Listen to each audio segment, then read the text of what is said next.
Salut mes viloutiers. Du café après manger, c'est sympa. On est d'accord? Allez, on part là-dessus.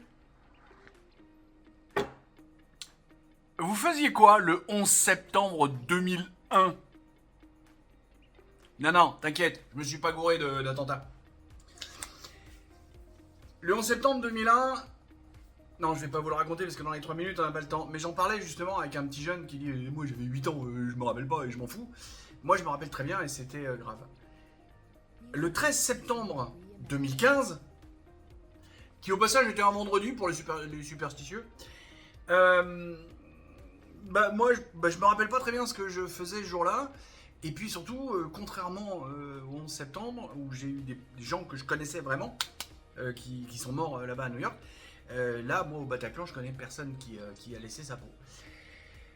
Je pense que je me devais de faire une vidéo aujourd'hui pour commémorer la chose, et surtout parce que je vais essayer de vous mettre un extrait. Tiens, je vous mets un extrait pour illustrer. Vas-y. Est-ce que moi, Sadia, ça va servir à quelque chose que j'écrive un livre pour dire que moi, je suis en colère? Vous allez me le rendre, Fred? Personne.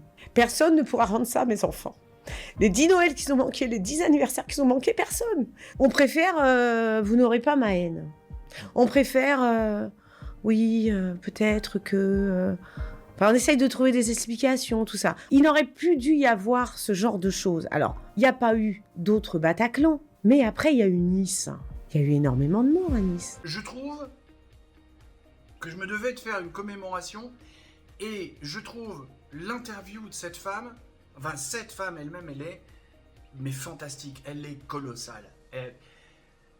Vraiment, allez écouter parce que c'est terrible, c'est à la fois terrible et magnifique ce qu'elle raconte. C'est vraiment. Et je pense qu'elle a trouvé le moyen de résumer la chose. Ce qui, moi, me terrifie en plus de ce qu'elle n'a pas beaucoup abordé, un tout petit peu, c'est que le petit Salah Abdeslam, bon là, il fait des siennes ces derniers temps, mais est-ce que c'est une impression? Est-ce que je vais chercher un biais de confirmation pour me faire plaisir?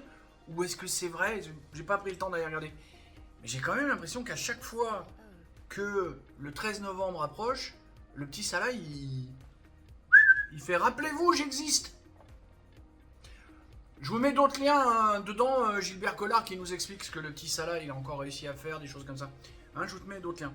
Donc, l'interview de cette femme, parce qu'elle est fantastique, elle est colossale. Et le petit Salah, vraiment, il en a marre de payer des impôts pour nourrir ce mec-là qui a tué 130 personnes.